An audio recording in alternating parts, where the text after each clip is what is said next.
नमस्कार मित्रांनो, light of life ट्रस्टच्या आपल्या यूट्यूब चॅनलमध्ये तुमच्या सगळ्यांचं सहर्ष स्वागत आहे. बोर्डाच्या परीक्षेला नेहमी येणारे प्रश्न ही सिरीज चालू आहे आणि या सिरीजमधली ही 10वी व्हिडिओ आहे. या 10व्या व्हिडिओमध्ये आपण एक कन्सेप्ट बघणार आहोत. एक नवीन संकल्पना जी आहे पायथागोरसचे प्रमेय या प्रकरणातली. त्या प्रकरणातला महत्त्वाचा गुणधर्म म्हणजे 30, 60, 90चे प्रमेय आज आपण बघणार आहोत. आणि या प्रमेयावर, या संकल्पनेवर आधारित जे काही इम्पॉर्टंट प्रश्न बोर्डाच्या परीक्षेला विचारले जातात ते आपण बघूयात. तर चला जाऊयात पटकन पुढे. पुढे जाण्याच्या अगोदर एक छोटीशी रिक्वेस्ट आहे. नवीन असाल चॅनलवर, अजूनपर्यंत चॅनल सबस्क्राईब नसेल केला तर आत्ताच चॅनल सबस्क्राईब करून त्या बाजूची बेलचं बटन दाबायला विसरू नका. चला बघा पुढे जाऊयात. पुढे बघा, या ठिकाणी आता 30, 60, 90चं प्रमेय नेमकं काय? बघा 30, 60, 90च्या प्रमेयामध्ये लक्षात घ्यायचं की एखाद्या त्रिकोणाचे कोन जर का 30 अंश, 60 अंश, 90 अंश असे असतील तर यामध्ये 30 अंश कोनासमोरची बाजू कर्णाच्या निम्मी असते. 1/3, 1/2 गुणिले कर्ण. आणि 60 अंश कोनासमोरची बाजू वर्गमुळात 3/2 गुणिले कर्ण असते. एवढं लक्षात घ्या. ओके, 30 कोनासमोरची बाजू 1/2 गुणिले कर्ण, 60 कोनासमोरची बाजू वर्गमुळात 3/2 गुणिले कर्ण असते. ओके, आता समजा माझ्याकडे हा त्रिकोण आहे. याचं नाव समजा मी इथं ए म्हणतो, इथं बी म्हणतो आणि इथं सी म्हणतो. समजा हा कोन 90 मापाचा आहे, हा कोन 60 अंश मापाचा आहे आणि हा कोन 30 अंश मापाचा आहे. कर्ण कोण झाला? 90 कोनासमोरची जी बाजू असते तिला आपण म्हणतो कर्ण. मग आता या त्रिकोणामध्ये 30, 60, 90च्या प्रमेयानुसार काय सूत्र तयार होईल? पहिला मुद्दा 30 कोनासमोरची बाजू. भाऊ 30 अंश कोण कुठला आहे? त्याच्या समोरची बाजू कोण आहे? AB आहे. 30 अंश कोनासमोरची बाजू AB असते. आता ही 30 कोनासमोरची बाजू काय असते? 1/2 गुणिले कर्ण. मग 1/2 गुणिले इथं कर्ण कोण आहे बाबा? कर्ण आहे आपला AC. झालं, असं सूत्र तयार करायचं. आकृतीवरून सूत्र तयार करता आलं पाहिजे. 30 कोनासमोरची बाजू 1/2 गुणिले कर्ण. आणि 60 कोनासमोरची बाजू काय बाबा? कोण आहे? आता 60 कोनासमोरच्या बाजूचा विचार करू. चला, 60 अंश कोनासमोरची बाजू. 60 अंश कोण कुठला बाबा? हा. याच्या समोरची बाजू आहे BC. BC बरोबर किती असते? वर्गमुळात 3/2 गुणिले कर्ण. कर्ण कोण आहे बाबा? AC. संपला विषय. म्हणजे 30 अंश कोणासमोर कोण आहे? AB. AB काय? 1/2 गुणिले कर्ण जो आहे AC. 60 कोनासमोरची बाजू काय? BC. BC बरोबर वर्गमुळात 3/2 गुणिले कर्ण. कर्ण कोण आहे? AC. झालं. आता याच्यामध्ये कधी कधी म्हणतील बाबा कर्ण तुमच्याकडे 12 आहे किंवा कर्ण तुमच्याकडे 20 आहे. हे 20 दिलं समजा, AC 20 दिली तर AB काय आहे बाबा? 1/2 गुणिले AC किती आहे बाबा? 20 आहे. मग 20च्या निम्मे झाले 10. BC काय आहे बाबा? वर्गमुळात 3/2 गुणिले AC किती आहे बाबा? 20 आहे. बेक के बे बेन 10 20 म्हणजे किती आले? 10 आणि वर्गमुळात 3. 10 वर्गमुळात 3. अशा प्रकारचे प्रश्न विचारले जातात. किंवा या तिघांपैकी कुठलीही एक बाजू दिली जाईल आणि बाकी इतर बाजू काढायला सांगितलं जाईल. म्हणजे ही संकल्पना आहे की 30 कोनासमोरची बाजू 1/2 गुणिले कर्ण, 60 कोनासमोरची बाजू वर्गमुळात 3/2 गुणिले कर्ण. तर संकल्पना तुमच्या लक्षात आली असेल.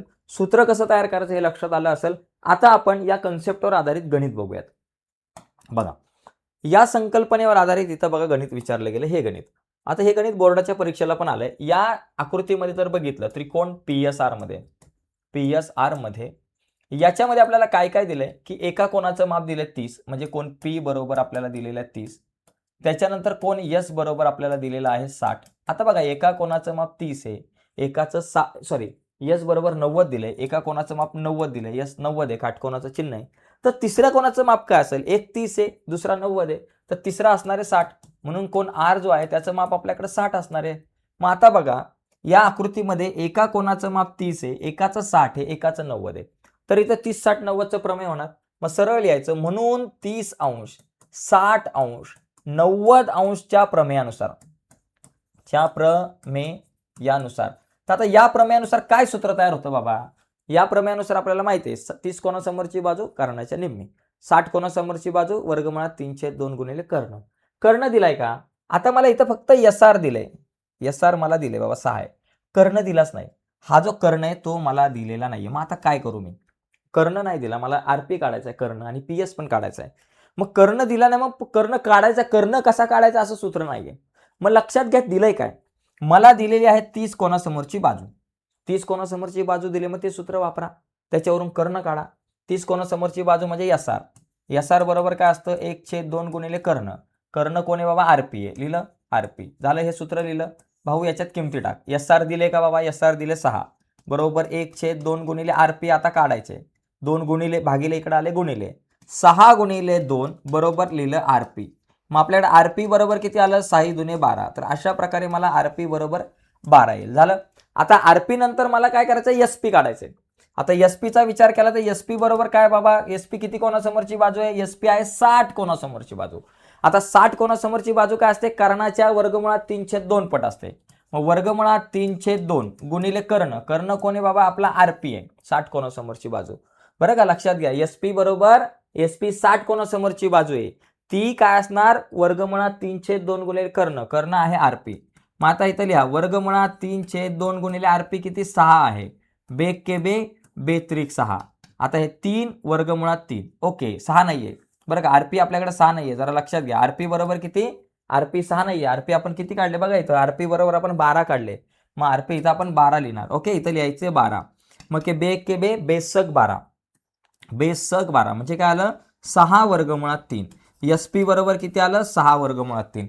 म्हणजे अशा पद्धतीने आपल्याला प्रश्न विचारला जाऊ शकतो. प्रश्न हे कसेही विचारले जाऊ शकतात, प्रश्न फिरून फिरून पण विचारले जाऊ शकतात. चला याचा स्क्रीनशॉट जर तुम्हाला घ्यायचा असेल तर तुम्ही घेऊ शकताय. यानंतर आपण आता पुढच्या प्रश्नाकडे जाऊयात. याच कन्सेप्टवर आधारित आपण आणखी एक प्रश्न जो आहे तो आपण समजून घेऊ. चला बघा, याच्यावर आधारित बघा आणखी सुद्धा आपल्याकडे काही प्रश्न एक आहे. आता इथं थोडासा वेगळा प्रश्न आहे.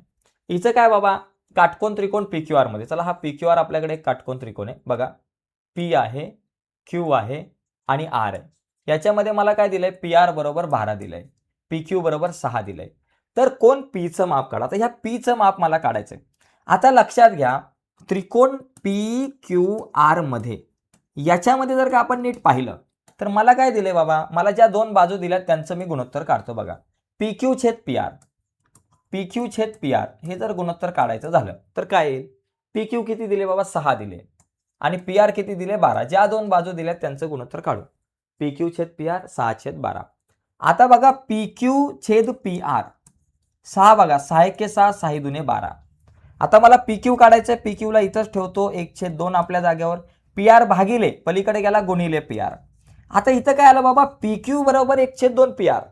हा जो PQ जो आहे तो PRच्या निम्मा, PQ PRच्या निम्मा. आता असं कधी असतं की एखाद्या काटकोन त्रिकोणामध्ये जेव्हा 30 60 90 एखाद्या काटकोन त्रिकोणामध्ये जर का 30 अंश 60 अंश आणि 90 अंशचे कोन असतील तर 30 कोनासमोरची बाजू कर्णाच्या निम्मी, म्हणजे इथं ही बाजू कर्णाच्या निम्मी, ही बाजू PRच्या निम्मी, म्हणजे ही जी बाजू आहे आणि ही एक बाजू असेल जी 30 कोनासमोरची असू शकते आणि हा जो एक कर्ण असणार आहे, कारण ही बाजू या कर्णाच्या निम्मी, ही बाजू या बाजूच्या निम्मी, मोठ्या बाजूच्या निम्मी, एक लहान बाजू मोठ्या बाजूच्या निम्मी आहे. म्हणजे याचा अर्थ हा काटकोन त्रिकोण असेल आणि या काटकोन त्रिकोणामध्ये R हा 30 मापाचा असेल.